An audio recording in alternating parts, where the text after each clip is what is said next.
There's only one way to get to the place we're taking you, by boat.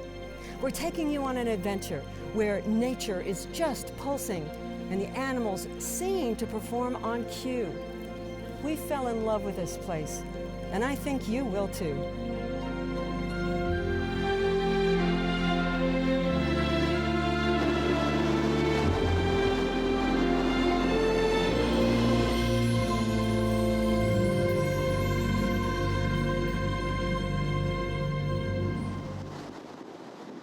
Like a necklace of pearls around a lovely lady's neck, the coast of Georgia is lined with a string of barrier islands. They surround the mainland with a raw type of beauty. Windswept beaches, flocks of migratory birds, and vibrant marshes that change color with every passing hour. One of Georgia's pearls is Little St. Simon's Island, boasting 7 miles of beaches and about 10,000 acres of land.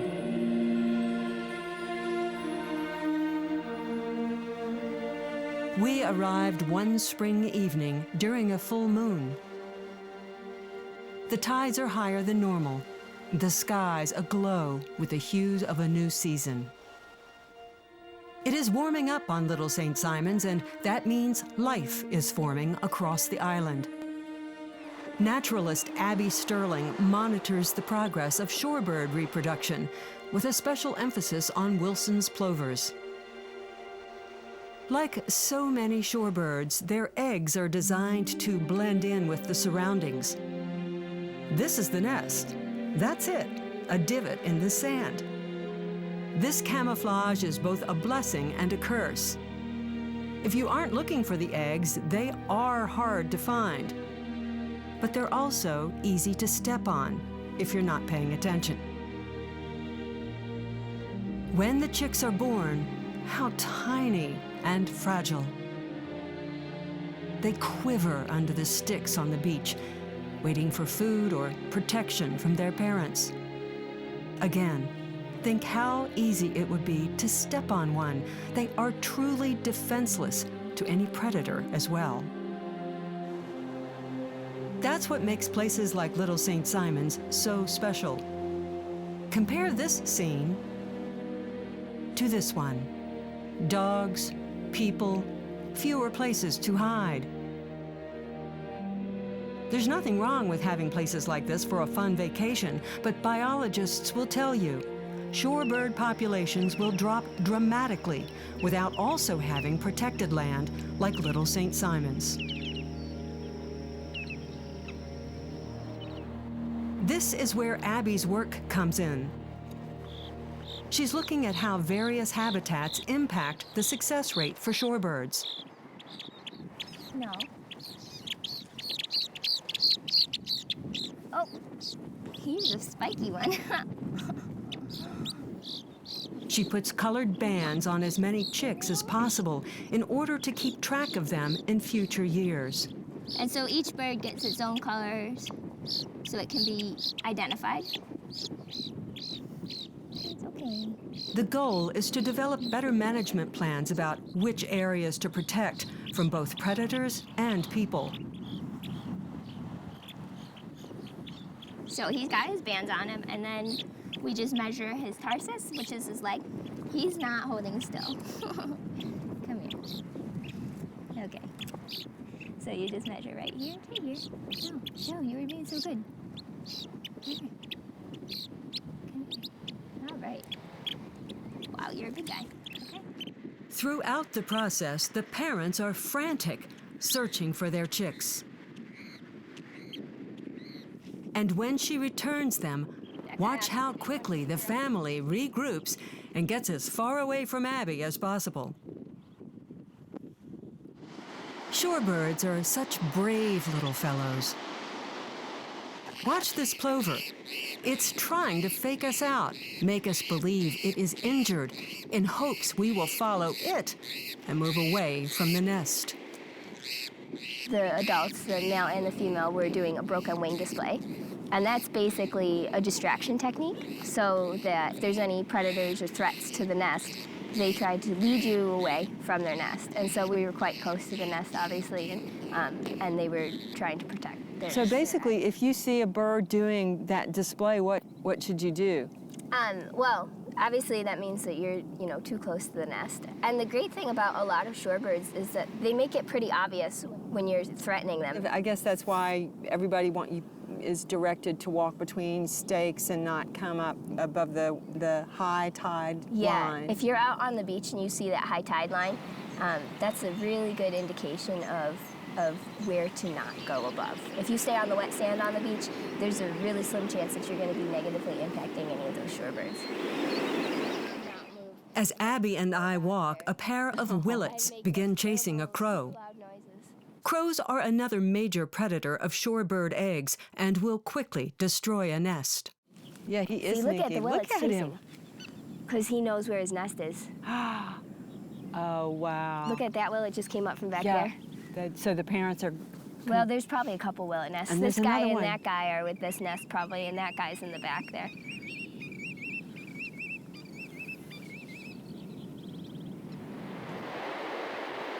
Willets, plovers, oyster catchers, they are fearless in protecting their nests, even scolding us a few times. And check this out, a plover attacking a ghost crab. It may look like a small crab, but they are vicious predators and will eat a chick in short order.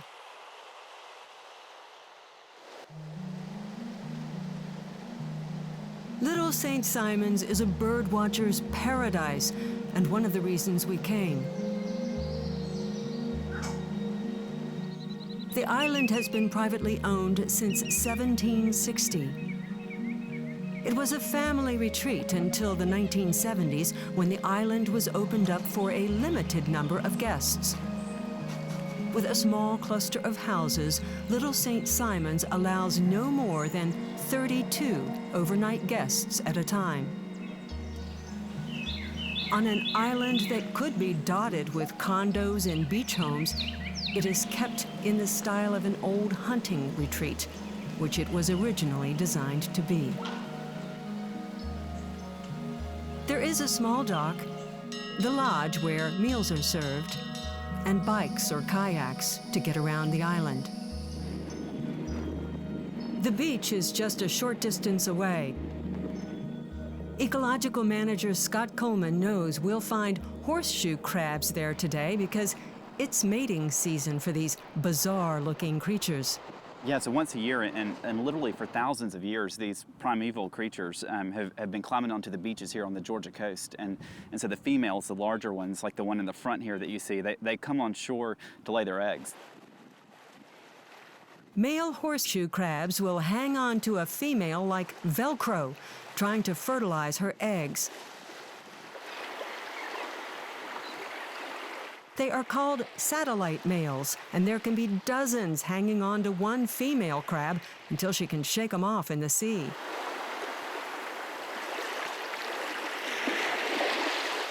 The eggs are amazing.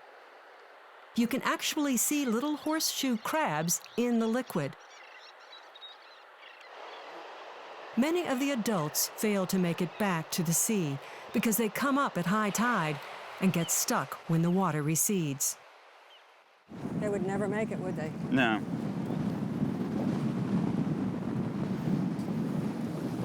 All right. I expect a horseshoe God blessing from you guys. That's right. Especially these big egg-laying females.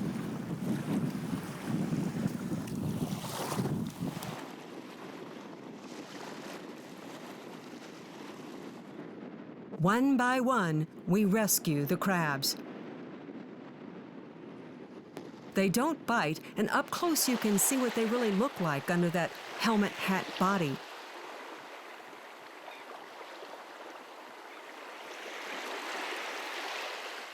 Even some that look positively dead are still alive, but buried in the sand.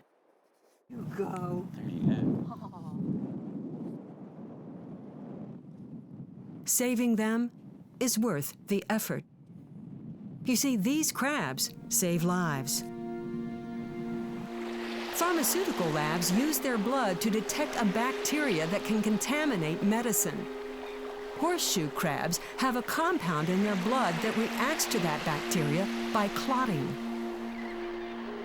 So today, this crab blood has become the worldwide screening test for drugs or surgical implants like pacemakers. Crabs are harvested for a portion of their blood, then released unharmed. God, they are huge. All right, baby. There you go. It's my understanding that our southern horseshoe crabs are some of the largest on the eastern Atlantic. Really? Look how big. And this is the female. That's a nesting female. Go, go, go, go. All right. There she goes.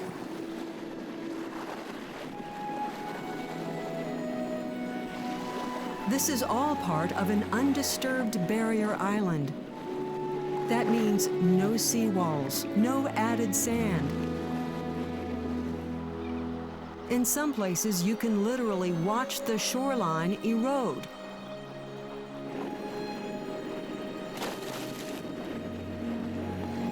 Barrier islands constantly change shape because of the wind, waves, tides, and a slowly rising sea level.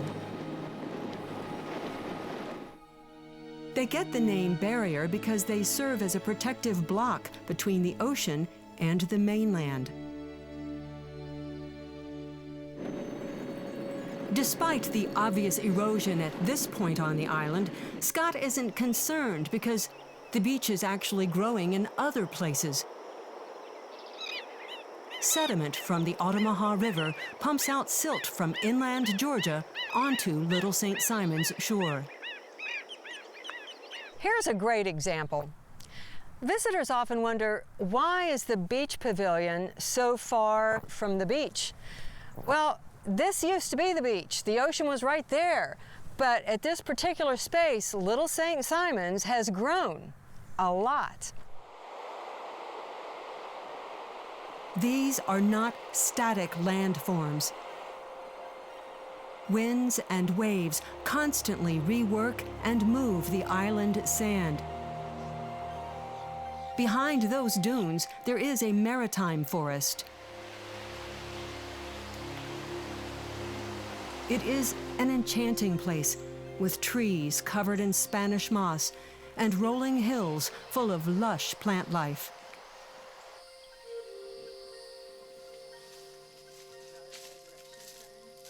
But as naturalist Stephanie Knox explains, this too was once the ocean's edge. We're standing in a swale right now, so this would have been the beach at one point, and that would have been the first dune. And that at one point was your primary dune, and the beach was directly on the other side of it. That's wild. So, Yeah. so the beach has moved that much. Yeah. And we're far from the beach right now, aren't we? Oh, yeah. We're a few miles from the beach right now. I mean, this island has accreted so much. What does accreted mean? It's just a scientific term for growing. So on an average, this island, Little St. Simon's, grows about 2 to 3 feet a year. That is why there is so much diversity here. One day, Scott and I went looking for alligators.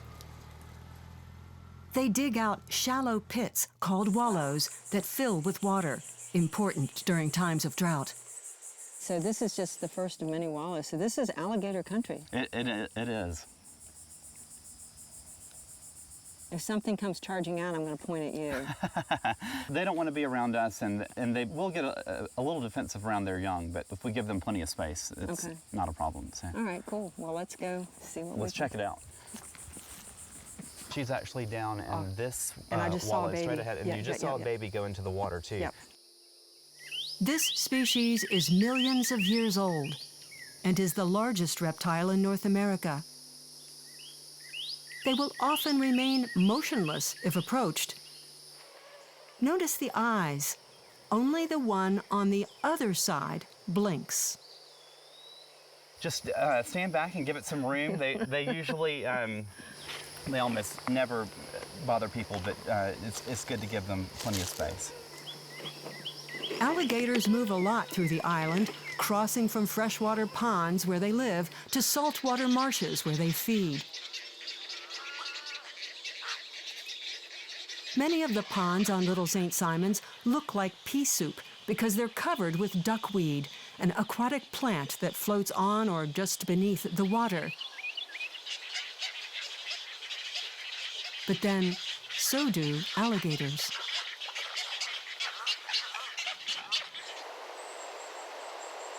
Babies bump babies. And adults just sit there, waiting for a fish or two to pass.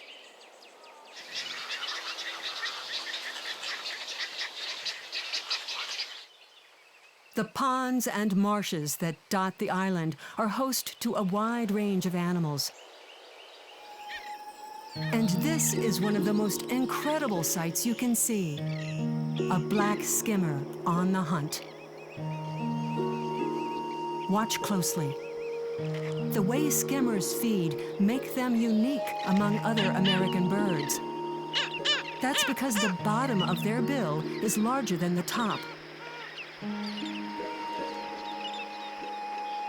Black skimmers drag that lower bill across the water, flying at amazing speeds while barely clearing the water's surface. When the bottom bill, called a mandible, touches a fish, the upper bill snaps down instantly to catch it.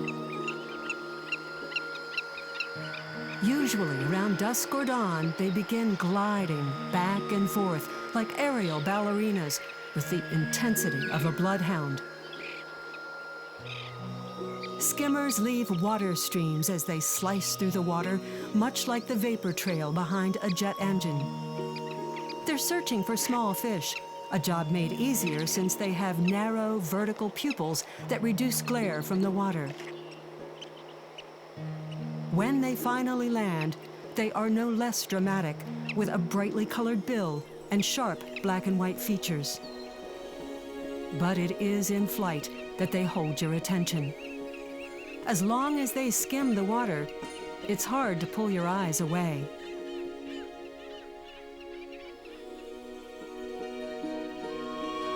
Little St. Simons is a nature lover's dream come true. We'll saddle up in this truck and we're going to drive up to see what we can find.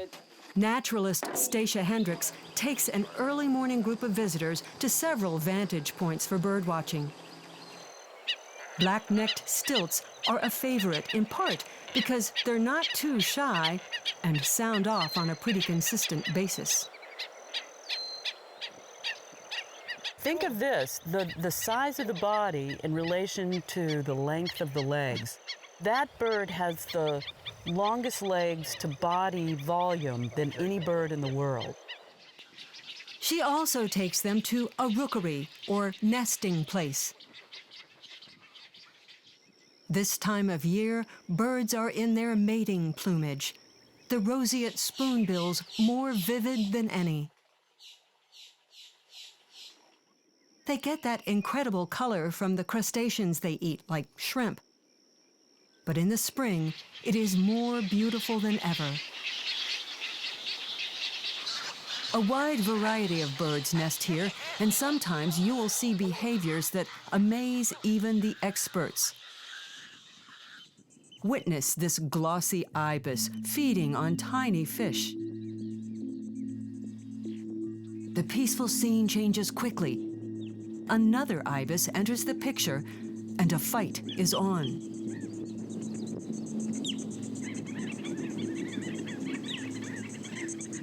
When he gets his opponent flat to the ground, his intention is clear. The pinned down ibis escapes, but his opponent is one angry bird. He wants more. The loser finally gets away, but it could have ended in death. A surprising battle, most likely over territory. The weather here can also be unpredictable. But even a rainstorm brings something new. This is resurrection fern, brown and seemingly dead just moments ago. But the fern gets its name because it can survive years of drought by curling up its fronds and taking nutrients from the tree. Look at it now. It just plays dead until there is water.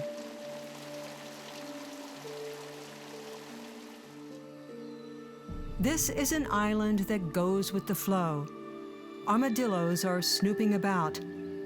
Raccoons wander around day and night, their nocturnal senses somehow altered by the tides. Rabbits are in abundant supply. Little bunnies greeted me each morning near the lodge, too young to be scared of human traffic.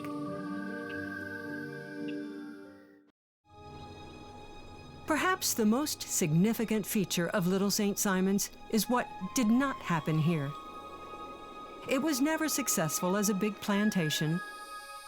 The Eagle Pencil Company bought it for the trees, only to find out they were too twisted to make good pencils. The oldest structure here is the remnant of a slave cabin. The Native Americans were here from as early as 700 AD up until about 1500. And then in the 1700s, early 1700s, the first European settlers were here. Samuel Augsburger was the first European settler to get a land grant by King George II. And there's some speculation that this building could even go back as far as Augsburger. In 1908, the land was sold to Philip Berlesheimer, and the family used it as a retreat in the 20s and 30s. Former U.S. Treasury Secretary Henry Paulson and his wife are now co-owners with the Berlesheimer family, and all are committed to keep it as is. Organic gardener Amy Schuster was brought on board to provide local produce to the kitchen and reduce waste taken off the island. So every day we collect all of our vegetable and fruit scraps, coffee grounds, all of our paper towels and paper products, and they collected in buckets and brought down here. And the red wiggler worms do the rest, turning waste into soil, which then provides flowers and food for the lodge. The owners of the island really are working towards not only being more sustainable in our own actions in the way that we do business, but also being a model for our guests. We have guests that come from all over the world.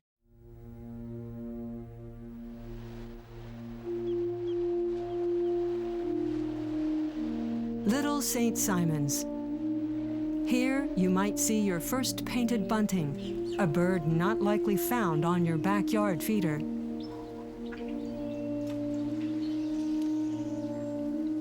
A walk on the island allows a private encounter with a beautiful rat snake. There isn't any attack, just the glory of watching a common reptile that you'd probably miss on a normal stroll through the woods. Here, even vultures display a certain charm, seldom appreciated when you see them on the side of the road.